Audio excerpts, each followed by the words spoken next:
Okay, quick reminder because this is big. For the first time ever, I'm opening up a free live workshop that was previously only available to my private one-to-one clients. And now I am hosting this for all corporate professionals looking to land their next dream roles without applying to hundreds of roles or being ghosted continuously by recruiters. I have been asked to run this session outside of HR for about a year, and I finally said yes.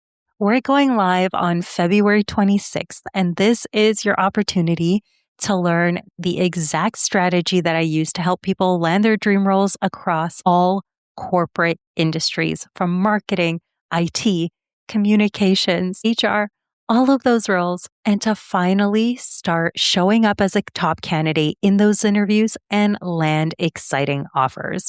So if you're looking to land your next role in early 2026, this is for you. Swipe up and the link is in the show notes. I can't wait to see you there. If you've ever walked into a work meeting with a great idea and walked out thinking, why didn't anyone care? This episode is for you, because the truth is that most ideas fail not because they're bad ideas, but because they're not communicated in a way that executives actually process or care about. Today, my guest, Katy McFee, a former EVP who used to get shut down in meetings, breaks down a simple communication tool that changed her entire career. We talk about executive communication, which you could use at work right now or even in your upcoming interviews. Once you get this, you'll never communicate in the same way. Hey, it's Irina Pozan, and welcome back to the Career Cravings Podcast. This podcast has a simple mission. It's to help ambitious professionals like you build the career and life that you've been craving. Over the past 15 years, I've worked as an HR leader, designed hiring systems, led recruitment teams, and I've sat on the other side of the hiring table. I've seen what works in today's job market, what doesn't, and what separates those good candidates from the ones that actually land their dream roles. Now I'm bringing everything I've learned straight to you. Each episode is packed with actionable insights and tools to help you land your dream role sooner. Now let's dive in. Hi, Katy. So excited to have you on the Career Cravings podcast today. I know so many of the listeners here are looking to polish their executive level communication, get better at, speaking to executives. So I'm so excited to dive in and get some of your tips on that today. Amazing. Thank you so much. I'm excited to be here. So first question for you, I'm curious, was there a point in your career where you realized, okay, executive level communication is super important and it's either going to fast track my career or it's going to hold me back? Was there like a turning point for you where you had this realization? So when I was in my director role, I had not yet figured this out. And what I noticed is I would go to a meeting and I would have a great idea, or so I thought, and I'd be excited to share it with the leadership team. And I would come and I'd share my meeting and it would get shot down or people would be poking holes in it. And I'd be really confused when I was leading. I'd be like, what the heck? They don't get it. And this was something that I started then to learn. So it wasn't like a overnight where I was like, oh my gosh, this is the thing. I wish, right? And it was more like a slow, painful realization where I would started to notice, oh, when this person communicates this way, people are responding really well. I started to just get really curious and observant. And my brain's really good at connecting dots. So I'm actually kind of good at starting to see patterns and notice. And so this started to happen and I started to just tune into it more. And that's when I started to realize this might be me. This might be the way that I'm communicating. And so when I moved into my VP role, I decided from day one, I'm like, I am going to show up as a VP.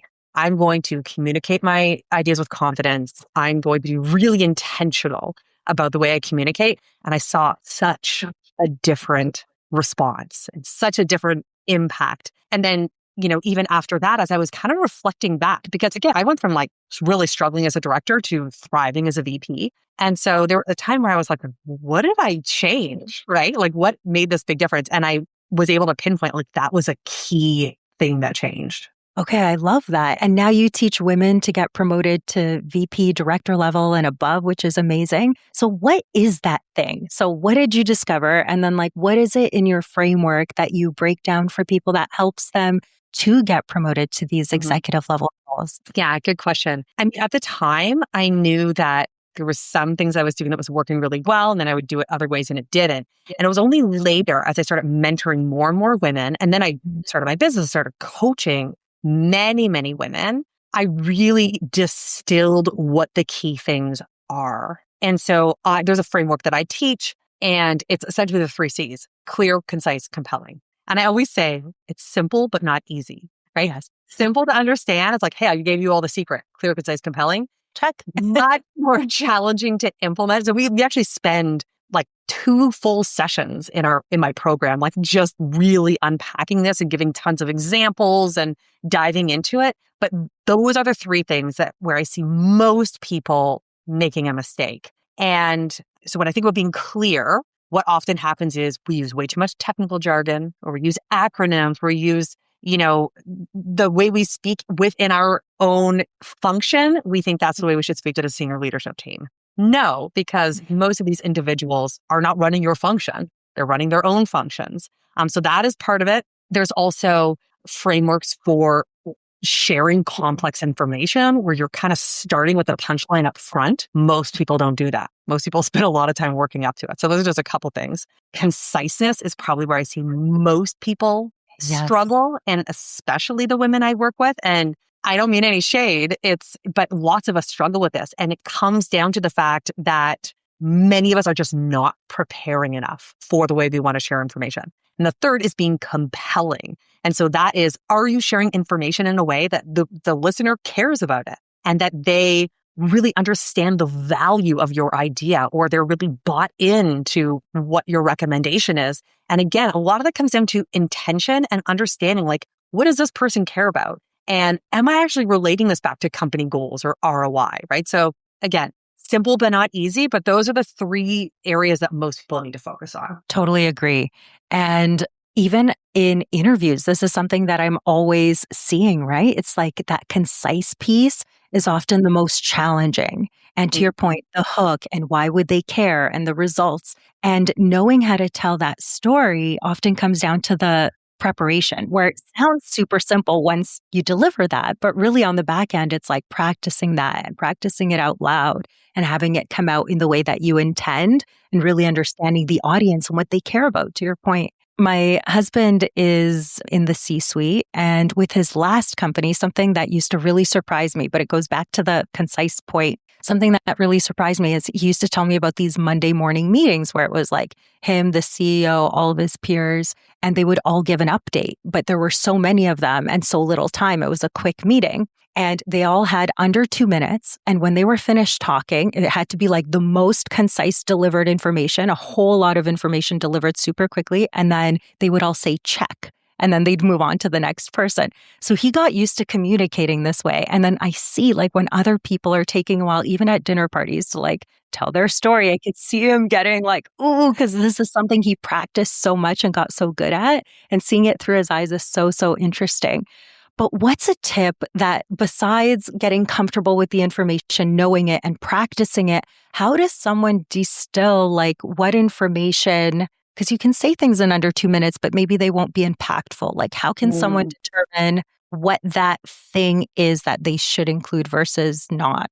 Yeah. First thing I love is the Minto pyramid. So this was created by Barbara Minto at McKinsey. And essentially it says, when you share complex or new information, you want to share your conclusion first. And I love this because it's so well aligned with what I've taught for many years, which is start with the punchline. So what you want to do, and this is the hard part, okay? The easy part is understanding what that means. The hard part is actually sitting down and looking at everything you want to share and being like, what is the single sentence that really matters? Like, what is the bottom line up front? You want to call it that, or the TLDR, right? What is that one thing? And that takes prep. Another tip that I really like is to list things in 3s. So if you're sharing like, hey, the reasons we need to do that, or, the top things we found, share 3 if you possibly can. And people are always like, but there's 12. And I'm like, there's no many. All 12 are equally important. I guarantee there's a few that are probably more important. So those are the ones that you want to focus on. And then you can share so it's the Minto pyramid is conclusion, key supporting arguments, and then there's more details after that. And so you want to think about it a similar way. It might be your bottom line up front, next level down, top 3 reasons, next level down, then you can share more information. And if this is in a written form, like that might even be your appendix, right? Where you're not leading with this. And this is what most people do, potentially without realizing it, or because we want to demonstrate to people that we've like done so much work or that we've like really done our due diligence. We want to share everything. And I've noticed this. It's funny you mentioned your husband's meetings, because I noticed this when I was on leadership teams. We'd have to do an update. People would just talk, I think so that everyone would know how much work they were doing. And if you give someone a platform to say, hey, what's going on? Even if they don't have much, they are going to fill that space because they don't want to seem like the only person who isn't doing a lot of work. and so I always challenge people. I'm like, everyone knows you're doing lots of work. Okay. Like you don't need to share every single point that you covered or every stone that you overturned, right? Share the key things because that demonstrates to people that you have good judgment and you actually understand what information is the most important. And that is meaningful. I love that. And it's kind of like the hook, right? You hook people in to want to listen to what you have to say by delivering that punchline up front, get people curious, and then they'll probably listen in more than if you start with like, this is how we started and this is what we did. And I love the communication tip about 3s. I always share that for preparing for job interviews too. So love that. That really resonates. I was just going to say, like the other piece about sharing the conclusion up front is, let's say you're meeting with your CEO or you're meeting with a senior leader. If you're starting with, hey, thanks so much for sitting down with me today. Like I wanted to talk to you about this problem we've been trying to solve, and we were looking at this and we were looking at that. They don't really know where you're going or whether they should be listening to you.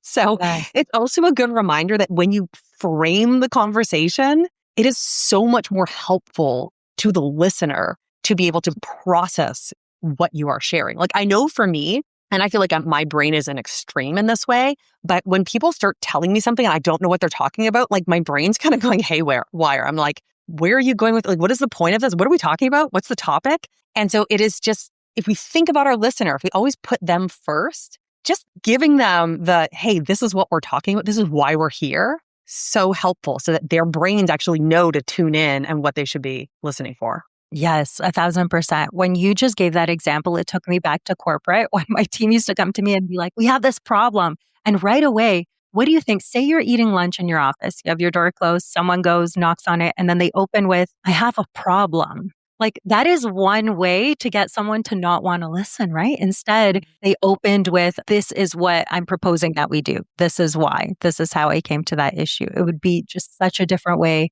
for just getting attention from the person you're speaking to, right? No one wants another problem. So love that.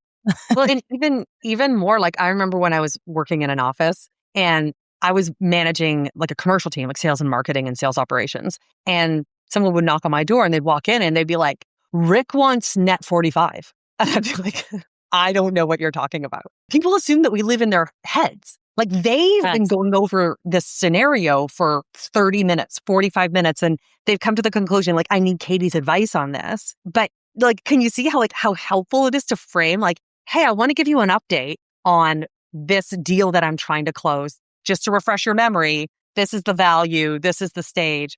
And now here's the snag we've hit, right? Yeah. Like, just tell me, let me know why you're here instead of coming in. Because you might have 10 people that are coming to you with different things that you're not, always thinking about what they have on the go. Yeah, people make that assumption as well, right? Like we will just know exactly where their mind is at in that moment. And I'm the same. I'll just tune out or not really, or just need a second to be like, where are we right now?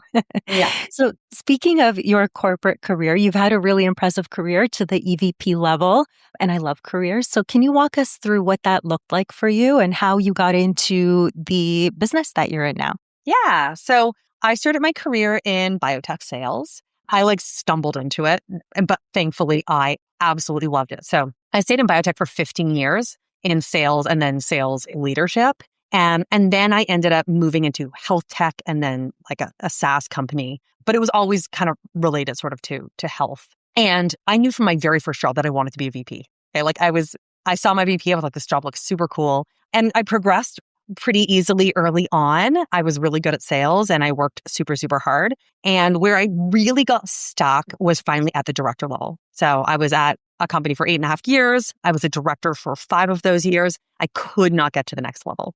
And this is the first time in my career that I really felt stalled. Like I really could not figure out what I was doing wrong. I was working my butt off. I was so committed to this company. I was like, just tell me what I need to do. I'm going to do it. Right. Like I was advocating for myself, like all of the things. And I just could not crack this nut. And I ended up working as an executive coach. And ultimately, I decided to look elsewhere. I was like, kind of had the realization they're never going to make me a VP here. And truthfully, I almost left corporate at that time. I was like, maybe leadership's not for me. Maybe I'm just not cut out for it. And I ended up being recommended for a VP role by my sponsor in my career. And he was advising for a company. And when I told him that I was looking for something else, he was like, Katy, like this company is looking for you. Like, look at this job description. And so I looked at it. I was like, yeah, they are looking for me. I ended up getting that job, moved into a VP role, really thrived there. I helped that company. You know, we grew sales by 9 figures over 2 years. So it was massive explosive growth, very fun, very crazy. And then I was headhunted for an EVP role. And so when I went into that company, I felt super valued. We created growth there as well. But ultimately, I started to just feel a little less maybe connected to being an executive. Like I really enjoyed being an executive, but I was feeling like I was burning out. I started to just feel less happy in my corporate career. And so for the first time really in my life, I sat down and did some reflection in terms of what are the things that energize me? What do I love doing? And what are the things that are really kind of like sucking the energy out of me? And I discovered that one of the things, probably at the top of my list in terms of things that energized me was mentoring women. And I'd been the chair of a nonprofit called Women Powering Tech. I was involved in like the local Lean In chapter. And like, I just had always been passionate about this.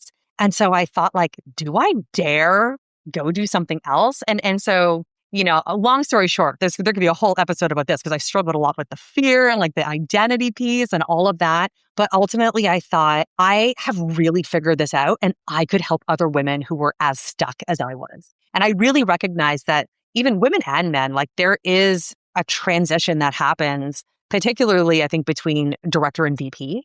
And you either figure it out or you don't, right? And there's like this unwritten playbook that you have to follow. And it's super challenging for a lot of people. And so as I started to think about that, I started to like really get excited about the idea of being able to help people figure out this transition. So yeah, I decided I was going to leave the EVP role, which again was a very difficult decision because I actually loved my team. I loved the leadership team. Like I felt so valued. I really loved our CEO, but I decided I was going to give it 6 months. And if I couldn't get any clients, I would go look for another job. And I was like fully booked within 3 months. So I stayed. Love it. Yeah. That's a sign you're on your purpose, on your path. I actually do want to tap into that fear a little bit because I'm sure there were many parts of you that was like, okay, I am an EVP. The money is great. The title is great. I'm working on great projects. I'm helping the company. I'm making an impact. I've spent 15 years of my career building this.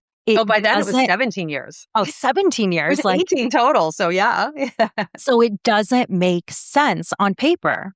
And I'm sure a lot of your friends or maybe your family wouldn't understand leaving that all behind after everything you've invested in terms of your blood, sweat, and tears, your time, right? So was there a moment that made you a little bit more brave to actually consider starting a coaching business? Because I talk about the moment for me and something did have to happen for me to pursue it. So I'm curious what that is for you. Yeah, such a great question because to your point, so much of my identity was wrapped up in my title.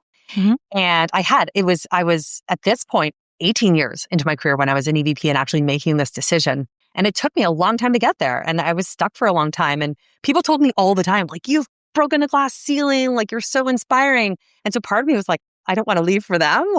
And there were people in my life, there were friends of mine that were like, you're going to leave to become a coach? All mirroring all of the fear. So a couple of things happened. The first was again, I did start to suffer some pretty significant signs of burnout in that I was like emotionally a lot more fragile than I had really ever been. It was kind of freaking me out, if I'm honest. I was like, I don't know what is wrong with me. And so there was that piece. And so I was trying to work through like, what did this mean? My partner was very supportive because he was like, I just want to see you happy. If you want to quit and just go do yoga, go do it. Right. But that was apparently not enough. So I was in a peer group with a bunch of other sales leaders. It was all men and me, but it was really like a powerful experience to be part of that, which is part of the reason I now create those groups in the world, because it was such a powerful experience for me. And I came into a session with them. We met every month and we each did an update to start. And it was timed. It was a 5-minute update. Oh, okay. And I was giving my update and I was almost like breaking down. And they were like, Katy, like, we're just going to stop this. Like you are not yourself. We need to talk about this. And so we got into it. It was like very emotional. And they were like, you need to take some time off work, like, and go to a cottage and journal or something, whatever. And I was like, I can't. It's Q4. I was in EVP sales in Q4. I was like, are you guys out of your mind? They're like, we're like worried about you. We like, as your friends, we're telling you that you need to do this. So I didn't take off like a week, but I took off, I think, 2 days. And I started to kind of like journal about like, what do I really want? And like, again, I had never done this. I'd been like full steam ahead for 18 straight years. I'd never stopped to think about, what do I want in life? Like, who am I? I just had never been even exposed to that type of stuff. And so I started to think about this and I started to think about like, what do I want my days to look like? What do I want my life to look like? And just serendipitously, one of my best friends reached out to me and said, hey, I just finished this coaching program and they're doing a free 2-day thing. And I'm allowed to invite someone and I wanted to invite you to do it. And I thought like, okay, like I'm just going to do it. 1, because she invited me, but 2, because regardless of what I do as a leader, this is going to make me a better leader. So I might as well. I didn't know really what that life coaching was. So I went to this 2-day thing. It was 2 lunch hours and that like cemented it. Like just taking that time to like really look inside. And so if anyone in the world is struggling with clarity, like what do I want with my life?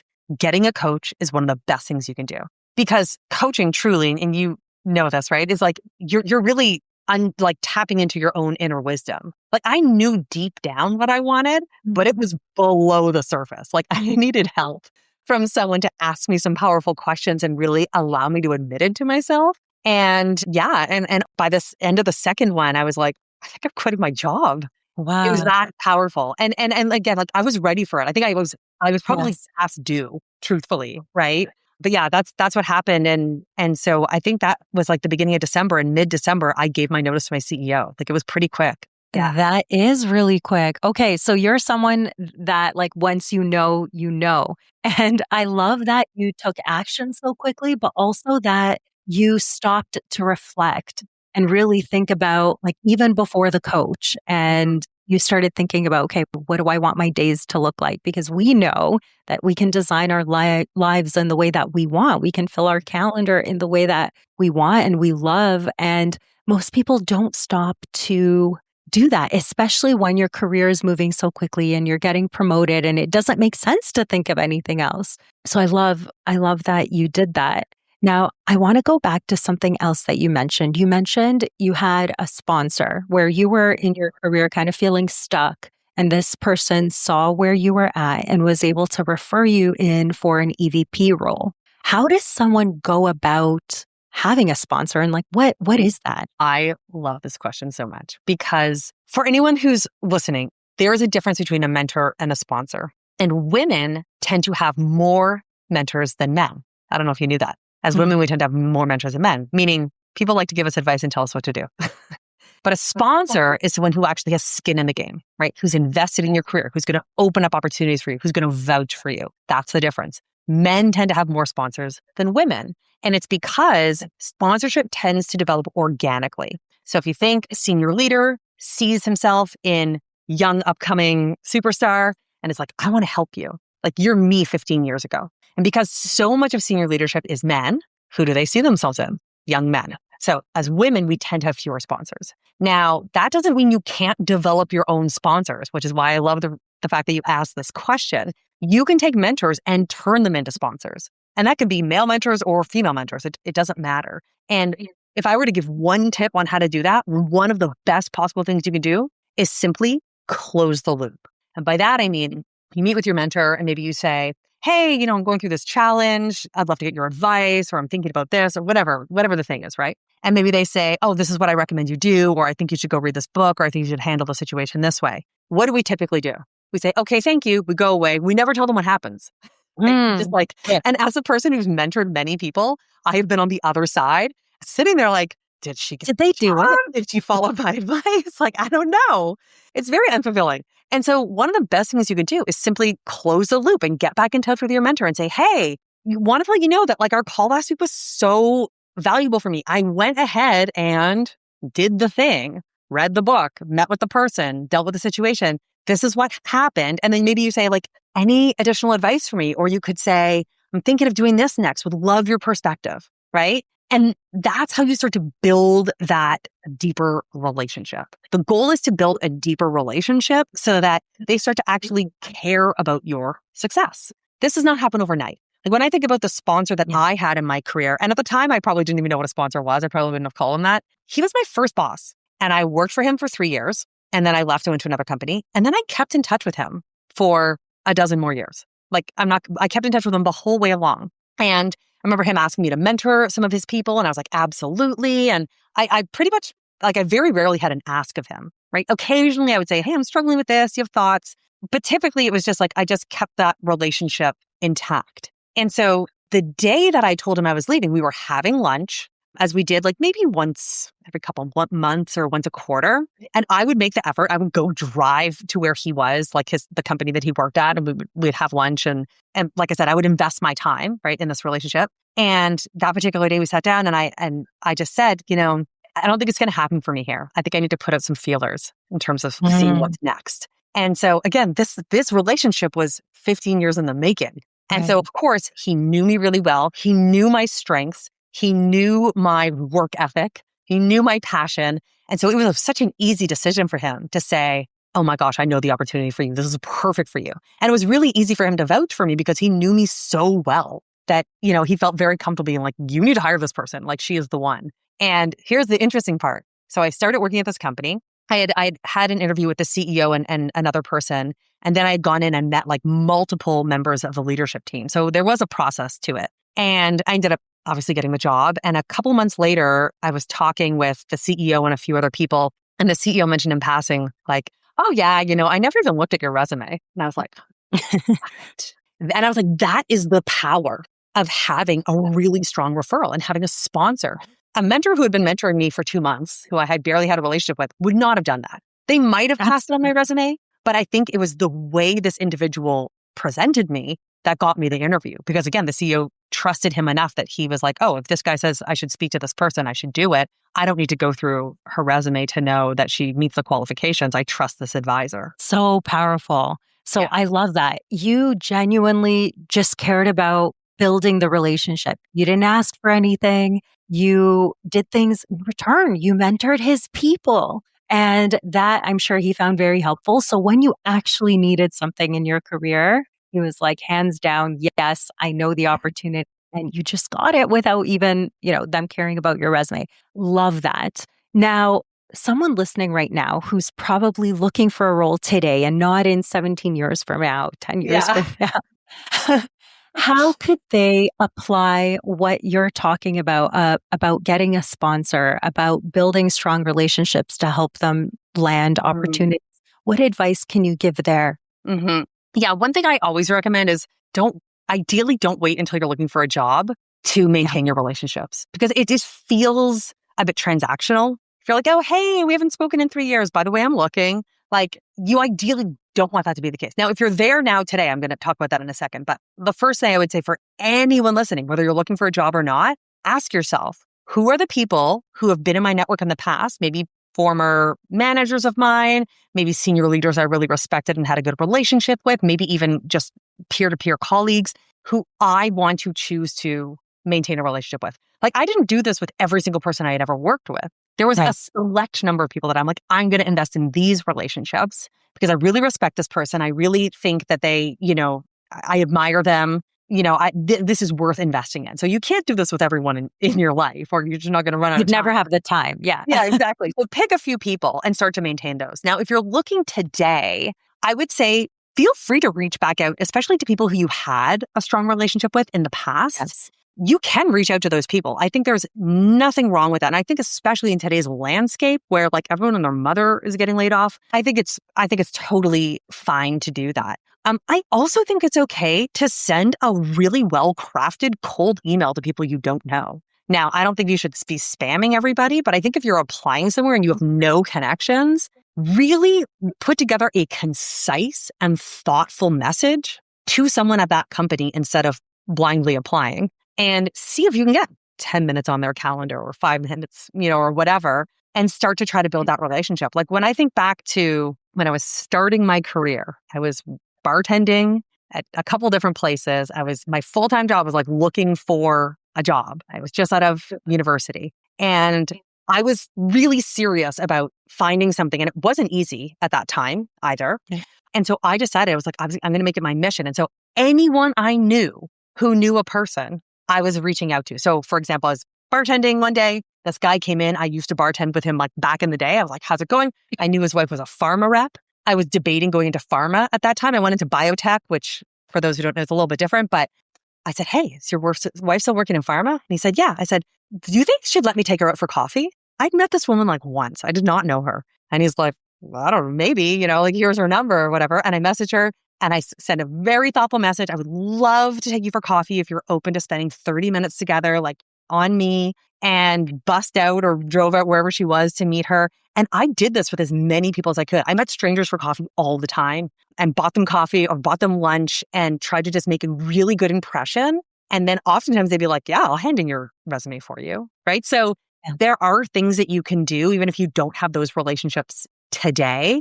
It's a little more work, but I think that oftentimes it pays off, because I think especially with just the job market and AI scanning resumes and like all the things, having a human hand your resume in, I just think is so powerful. So that's what I would recommend. I love that. And, most people think networking, to your point, like you said earlier, is cringy. And they're like, ooh, I feel weird doing that. And they're not really sure how to go about that. But I love your suggestion about connecting with people that are already somewhat in your warm network. Mm-hmm. Like a guy and his wife was working in a field that might be helpful to you, and reaching out. And those are the people I think that want to help you the most and will be more willing to go out on a limb and recommend you. Mm-hmm. And help you out and refer you, maybe connect you with someone that would be useful and like really try to help you out. And often when I'm speaking to people, everyone thinks they don't have a rich network. They don't have a great network, and they might as well just message someone cold and start from there.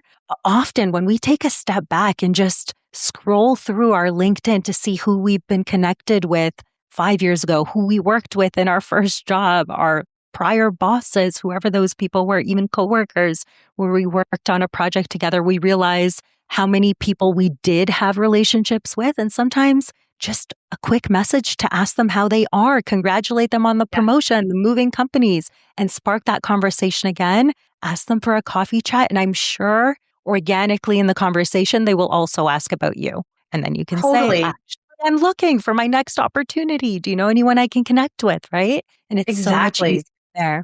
And I think people think like their network has to be full of hiring managers, and it doesn't, right? Like you can keep in touch with peers who you had a great relationship with, to be like, hey, how's it going at that company? How do you like working there? I love to get your thoughts. And when they ask why, I'm looking for my next thing. And I was curious, like, is this a place you'd recommend working? And if they say yes, you could say, hey, do you know if you guys are hiring right now? Right. Yeah. And so oftentimes people who work at companies also get a referral bonus if they recommend someone who gets hired. And so they may also be motivated, and especially if they thought you were valuable and they liked working with you, they're going to be motivated to help you get that role. So it doesn't have to only be people ahead of you who are doing the hiring. It could even be peers who are at those companies. Yes. So I completely agree with you. I think that we often have more people in our network than we realize. And it's just a matter of, like, to your point, scrolling through your LinkedIn and looking through like, oh yeah, that guy that I worked with, like, yeah, we had a great relationship with, back when I worked at this company. Most people are going to be very receptive to you reaching out. Yes, I love that. So the takeaway could be sitting down right now and making a list of those 5 people that you did have relationships in the past, and you never know where they ended up now, and, sparking up a conversation again before going out to that cold network. Because to your point, it will take time. Yes, people may be open, like 1 out of 20 people may be open to connecting with you, but they may not feel comfortable putting their name behind yours if they don't really know you, if they've never worked with you, if they don't know your work ethic. So I feel like that's an untapped gold mine often. Katy, another thing I've heard you talk about is being that reliable workhorse. And I know a lot of people work really, really hard. This was me as well in corporate, where I was like, okay, I'm going to put my head down in the senior manager role. I really want to be a director, so I'm going to work even harder and hopefully it happens. And then what I kept seeing was that it was likely not actually going to happen. And now I've looked back and learned from that. But I'm curious, what can you tell someone in that position that really wants to be promoted to the next level, is working really, really hard? They're super reliable. Maybe they're working 60, 80-hour weeks. Like, what is the difference between them doing that and being more strategic with how they're going to get promoted? Yeah, this is another one. I learned this the hard way. Early in your career, working super hard, putting your hand up for everything, going that extra mile is what makes you successful early in your career, right? You don't have other currency. You're not an expert yet. Like, let's be honest. So what do you have? You have time and you have hustle. So early in your career, I think many of us learn, if I work a little bit harder, if I get more done, if I go the extra mile, if I put up my hand for the extra project or the committee or whatever, this works because it gets you that first promotion, maybe even the second one. But once it comes from going from middle management to senior leadership, so stepping into a director role, senior director, VP above, working really hard is no longer the thing that's going to get you promoted. Being even really good at your job is no longer the thing that's going to get you promoted. Because now the people making these decisions want to know, can you operate at that next level? And if in your current role, you are demonstrating through working 60 hours a week that you clearly can barely handle your current workload, and that you're not able to prioritize your time, and that you're not able to exercise good judgment in terms of what should be delegated and what should you be handling yourself, are they going to put you at the next level? Probably not. And then on top of that, the things that do help us to demonstrate to the people around us that we're ready for that next level are coming up with great strategic insights, solving big problems, doing things that are going to have a bigger impact, maybe even outside of our small team, but that can really impact the company. And I always say to people, you're never going to have a strategic insight in the 5 minutes between Zoom calls. And typically when you're working really crazy hard, you're back to back, right? I'm just picturing the women that I've met who are oh yeah, I'm back to back all day, calls, meetings. And then I do my work after work. And then when you're exhausted, your brain's not functioning in its optimal way. It's completely reactive. So all you're doing is putting out fires and crossing things off your list. It's all reactive work, which is not strategic by definition, right? And then secondly, by the time you're doing your work at 7 p.m., what is your cognitive performance like? It's going to be so much lower. Every study out there shows that I think once you work more than 8 or 10 hours a day, your productivity and your effectiveness just plummets. So what you really want to be doing is thinking, how can I add in some strategic work time early in the day when my brain is fresh? And I guarantee if you are super busy and working like crazy and back to back to back, you're not doing that. So you really do have to make that shift if you want to be seen as ready for the next level and if you want to be able to thrive at the next level. It's if you're already overwhelmed, the idea of stepping into the next level might also seem terrifying. But I'm you can actually get promoted and have more freedom in your calendar if you do it right. Yeah. Yes. I remember being so afraid when a promotion kind of fell into my lap and they asked me to take on the next level. And I remember being so afraid because what I knew, they didn't know I was pregnant. And I was, how will I do more? Because that's kind of what I thought it would be while having a young family. And how will I take all of this time off? And I feel bad. And then what I realized when I actually stepped into that role was it was easier because it was more aligned with my skill set and I had a bigger team and it was more supportive. Now, a lot of people are working hard. And one of the things you mentioned was that the things they're working on maybe impact their small team. But the way to really get promoted is that visibility maybe company wide, like you said, or things that are more impactful to the organization. I know when we would do our like performance reviews and the 9 box, we would always look at like the projects that people were working on and making sure that the people that we were potentially going to promote had exposure to the senior leadership team. Mhm. How can someone get more of that without working more to where they're burnt out and unable to do a good job in taking on that work that's more impactful, more visible? Yeah, I mean, part of it is working with your leader and ensuring that they're aware that you want to have these more visible projects or initiatives. I think it's being smart about what things you're saying yes to and what things you're saying no to. So one of the things I Mhm. love for people to do is actually do kind of like a task audit. What are all the things I'm spending my time on? And what is the strategic value of this activity? And strategic value can mean one, strategic value to the company, but two, strategic value to your career. So it's like if you're having coffee with an SVP from another department, that might not be strategic for the company. You better believe it is for you, right? Right. So when you do this, it can be much more obvious, like what are the things I should be spending my time on? Because for anyone, for any leader, and this has become even more evident for me as a business owner, like a fast growing business, the key is to focus and prioritize. Actually, opposite order though, right? Prioritize and then focus. So knowing like what are the most important things for me to be doing and then focusing on those things. And so, to answer your question more directly, so one is you could talk to your manager about it, but two, you can be coming up with some of this stuff on your own if you are carving out time to really think about what are the biggest problems in our company? What are the things that need to get solved? Or even what are the biggest problems in my department? And you can be proposing projects or solutions and offering to lead them. If you think about it from your leader's perspective, how valuable is that? Oh, they would love that. Like, yes, fix this huge problem that I have, take it off my plate. Amazing. And Yeah. like, how happy are they going to be at performance review time? Exactly. So you're demonstrating one, that you understand what the company problems are, two, that you've been able to come up with an innovative solution to solve it, and three, that you're offering to lead it. Like it checks so many boxes. And again, it's like if you are stuck in the like a hamster wheel of like working like crazy, you just can't carve out the time to do that. And I call it deep work time. Yes. And I recommend to everyone, like, I want you to have a 2-hour block of it every single week.